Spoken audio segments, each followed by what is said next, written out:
Hey, welcome to the Whaler Guy Show here at 2028 Sargent Street in Hartford, Connecticut.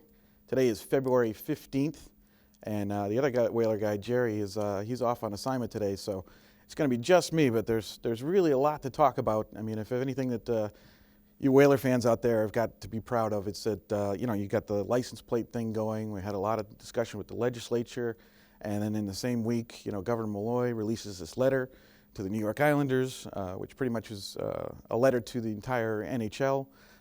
So there's been a lot of talk lately, and Hartford is getting some national notoriety based on the fact that Malloy has put this letter out there and brought Hartford more to the forefront.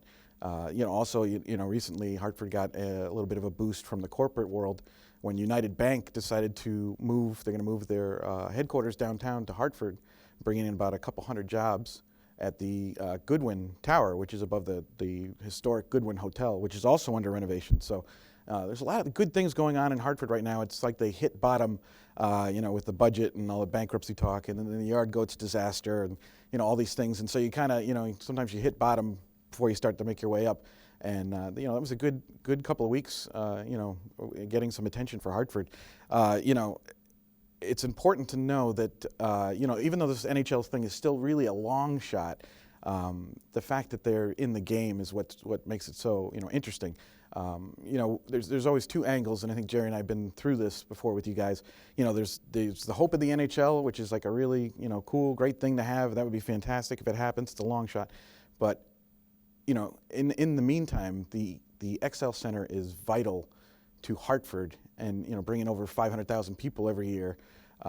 It's got the mechanical issues, it's got infrastructure issues.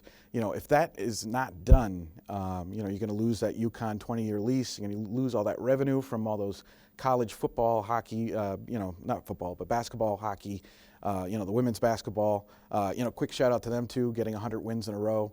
It was pretty incredible, and they're one of those teams that plays downtown. The 20-year lease that UConn is looking at for the XL Center is something where they will play, at least 30 games downtown with marquee matchups downtown. So in other words, it's in the contract that they would sign where big name schools would come to Hartford. That's where it would be. So, there's that two-headed threat with the XL Center. You talk about the NHL, that's another reason, and then you talk about the fact that you need an entertainment district or center for your city that hasn't been updated in over 40 years. So. And one of the things I wanted to talk about, there's a couple things we're going to go over. One is I see so much chatter on social media, the Facebook and Twitter and everything like that, and I see people with their negative arguments against the XL Center, against bringing back the Whalers. So I get some tips on you guys, some stats to throw at you so you can throw that out there. So, kind of help educate the people that are out there that, you hear a lot of things about, NHL not wanting Hartford and all these types of things. We're also going to look at Malloy's letter and break it down. There's some really cool sentences in there where he says something which kind of implies other things. So I'm going to break that down for you guys too. And then also we're going to talk a little bit about the NHL and Jaromir Jagr. And today is his birthday, and he's 45 years old. So still playing in the NHL at that age is incredible. Not many people have done it. So going to have Jose here, who's producing the show for us, going to throw up a stat that I like to throw out, because you hear a lot of people tell you that Boston, will never let the Whalers in, or you hear that Hartford is too small. And what basically this graph shows is in the 80s, the Whalers outdrew the Bruins 4 out of 10 years. So you've got these 4 years, and I understand this is, we're talking 30 years ago. But really, if you look at it today, you could take UConn and Boston College, and, UConn in 2014-15 season outdrew Boston College. So, it's not unreasonable for Hartford, when they're in their glory years, because in the mid-'80s, the Whalers were just incredible, but, they outdrew Boston, and nobody ever says, hey, no one supported the Bruins, but you don't hear that. But you hear a lot of people say that the Whalers weren't supported, and these are turnstile attendance numbers. 30 years ago, it was done by how many people came into the building. These days, it's done pretty much by how many tickets are sold, whether it be through groups and complimentary tickets and all these other things. So attendance is a little inflated now, but this is just a good stat to show, if anybody tells you that, the Whalers weren't supported, there's evidence to the contrary, obviously. So we could take that stat down, and, I'm going to give you guys some stats here too. Hartford is the 46th largest market in the United States. So that's, population based.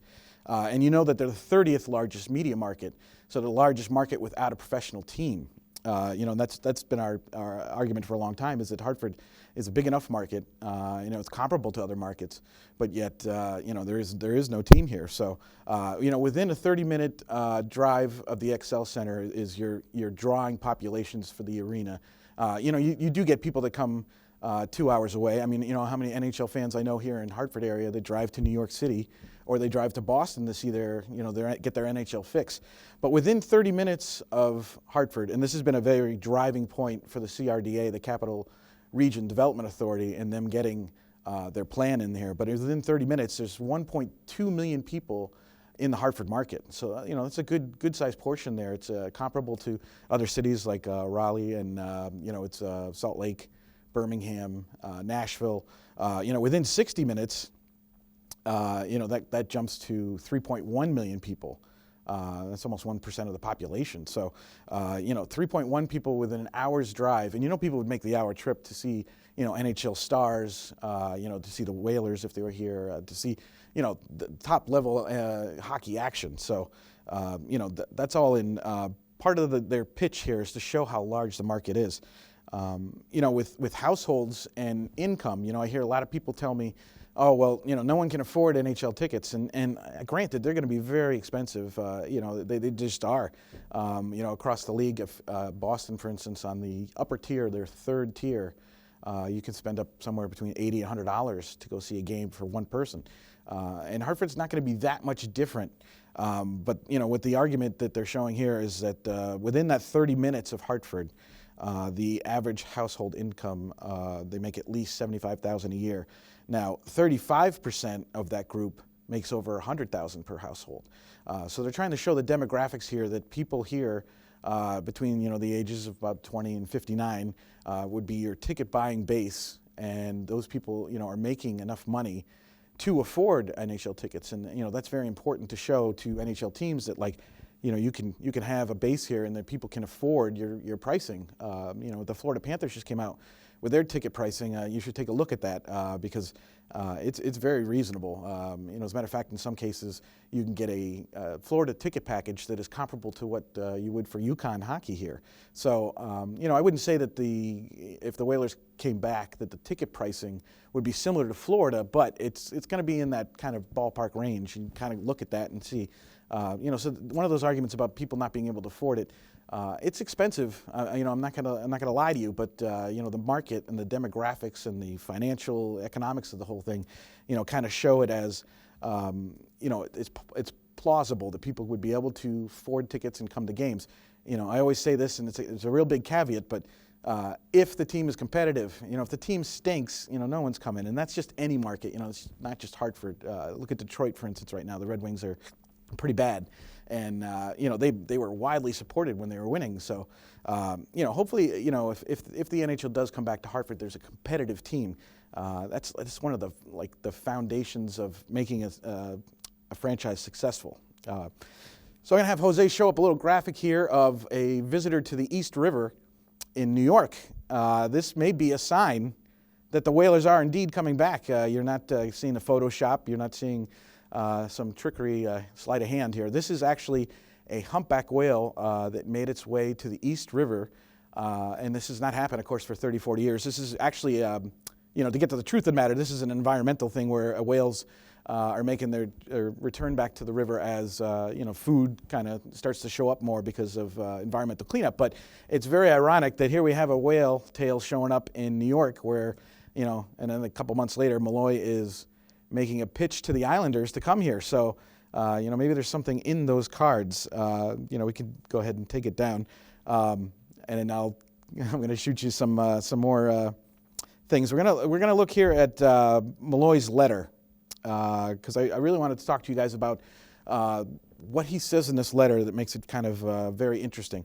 So, he says to the Islanders in this letter that after the 2017-2018 season, you guys, meaning the Islanders, are going to need a place to play because we know that the Barclays is kicking them out, and they won't have a place to play and they haven't had good luck with the Barclays Center in terms of fans being upset with, obstructed view seating.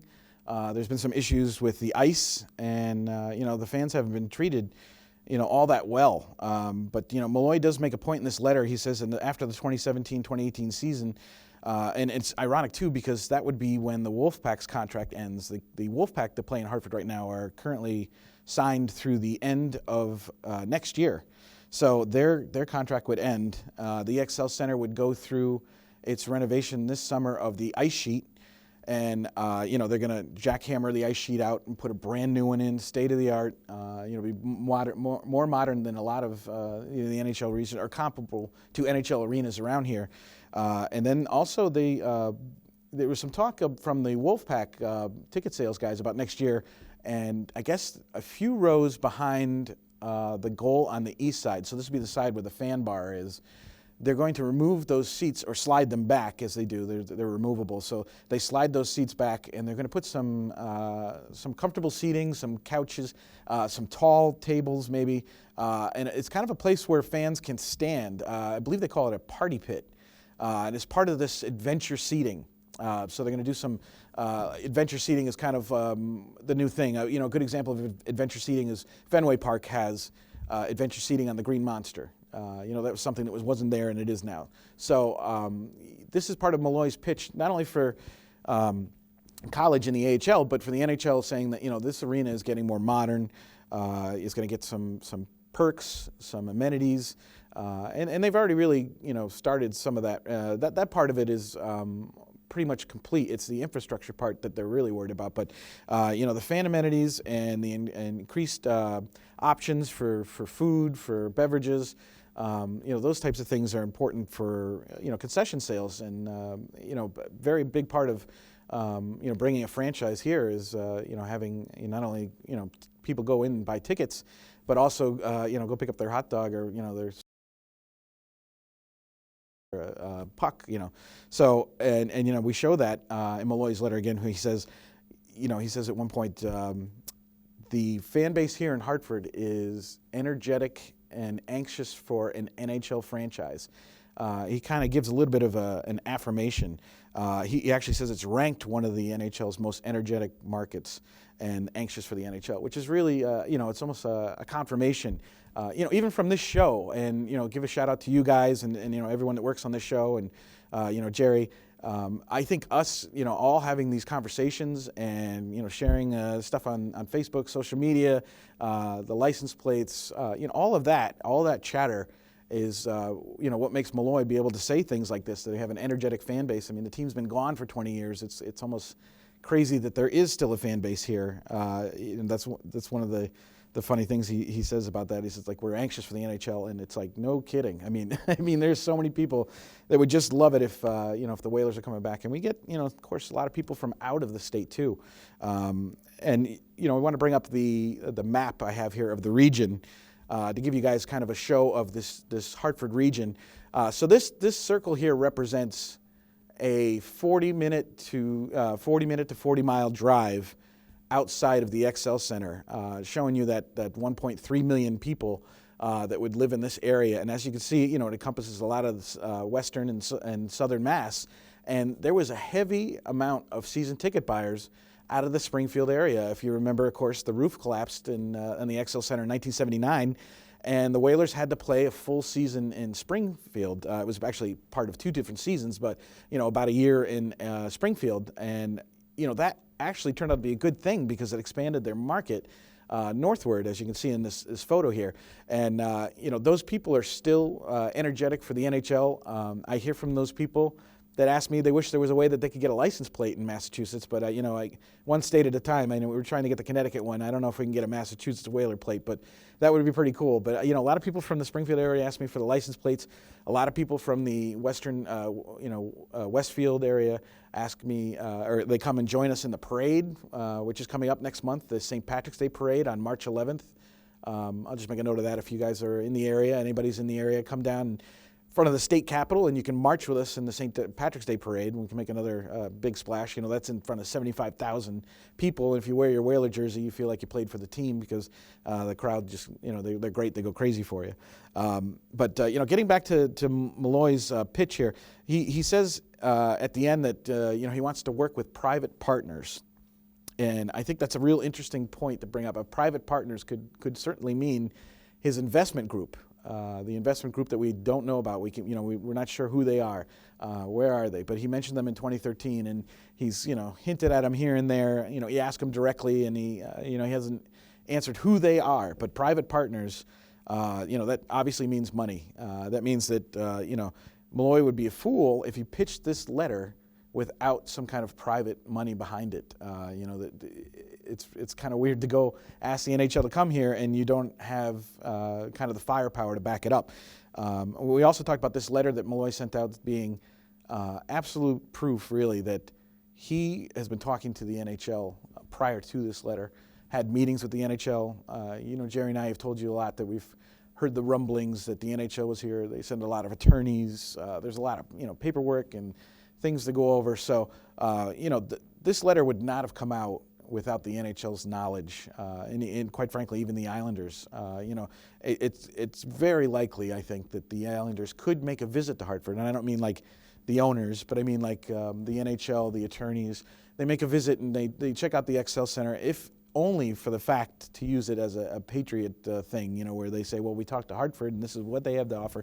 You can use it as a bargaining chip and whatnot. But again, having Hartford in the conversation is, you know, really important. So at the end of Malloy's letter, and I think this is gonna be our hashtag here. So at the end of Malloy's letter, he says, we want to work with you, meaning the Islanders, to make it real, to make it a possibility. So here it is, make it real. That's our hashtag. So on social media, if you're on Twitter, Facebook, Instagram, you even see us on the Hartford Current message board, make it real. That's going to be the hashtag we're going to push, and we'll reference that to the letter. We really think it, you know, it's a great hashtag, and it's in the letter. He specifically says, you know, how can we make this real, make it real? So that's going to be our hashtag. I'm going to talk to you now about Jaromir Jagr and all the great statistics he has. He's you know, played with the Florida Panthers, and if we could bring up the photo here. So, you know, this is courtesy of ESPN here. You know, Jaromir Jagr just entered, today's his 45th birthday. He just entered a realm that not many people get the chance to do. He's 45 years old and is the third player in skater in the NHL to reach that. The other two are, of course, Gordie Howe, who played for the Whalers, and Chris Chelios. He's the fifth player overall. I guess there were two goaltenders, Mo Roberts and Johnny Bauer, each played one game at the age of 45. But Jaromir Jagr now is fourth in goals, third in assists, second in points, and first in game-winning goals. And, you know, he's second overall in points. And, of course, there's two Whalers in the top five of all-time points, and that's Gordie Howe and Ron Francis. But it's just incredible to have Jagr playing at this age.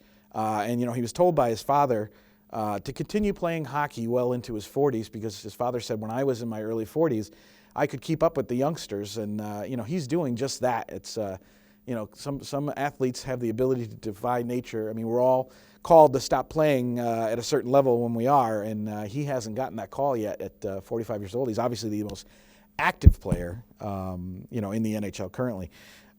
So, you know, I just wanted to give you guys also a quick license update, because I talked to Kurt Vale, the representative who's representing us for the license plates, just to give you a little bit of the headache it has to go through. So, you know, there is a bill there. That bill will be reviewed by the Transportation Committee. They will vote on it.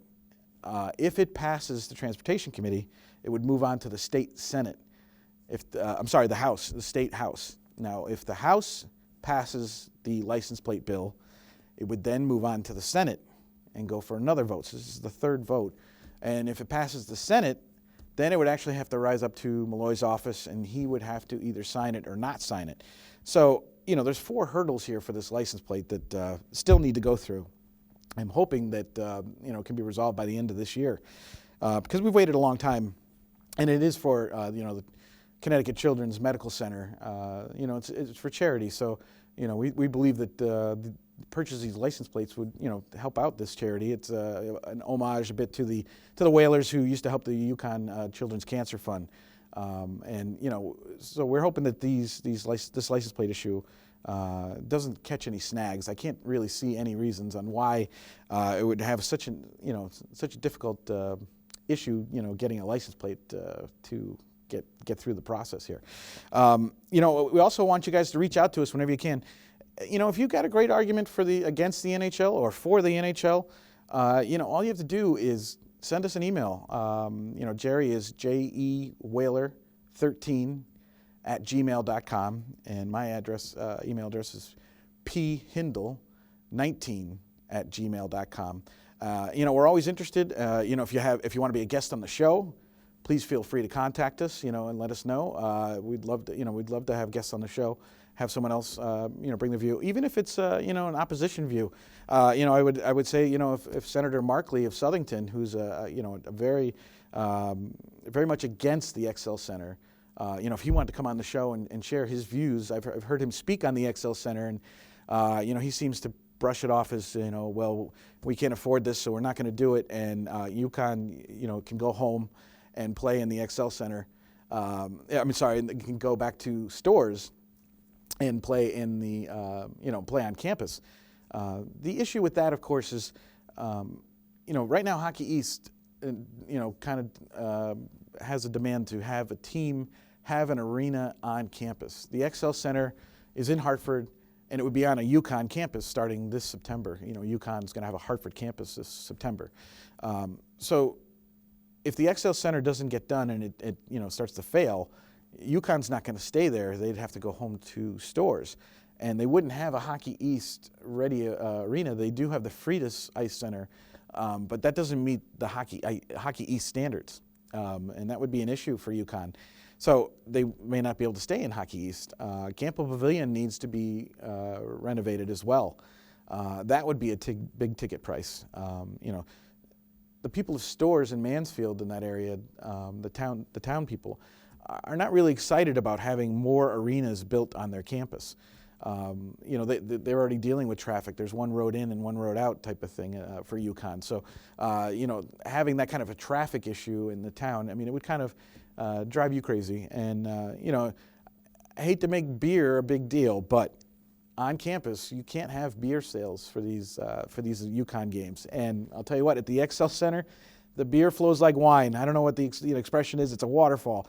But, you know, guys and people and groups of people, they come to the XL Center, and I can't tell you, you know, how it is, but at $9 a pop, the beer sells, and it makes Yukon money, it makes the state money, you know, it helps subsidize some of the taxpayers' burden on the XL Center.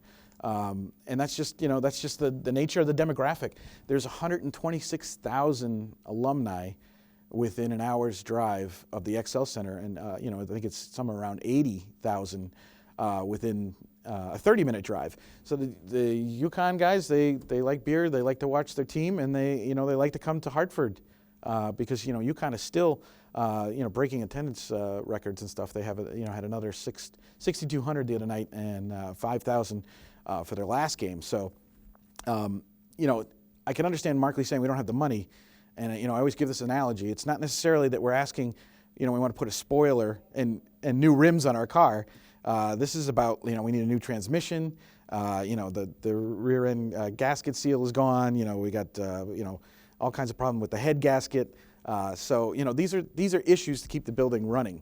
You know, that's really the important imperative part of it. And, you know, if you have a hole in your roof in your house, you don't sit there and go, well, we can't afford it, so, you know, we're not going to do it. But you have to do it. You have to invest in that, knowing that the revenue streams coming in will benefit everybody down the road. So once again, reach out to us if you can on Gmail, Facebook, and we'll catch you next time on the Whaler Guys. Let's go Whale.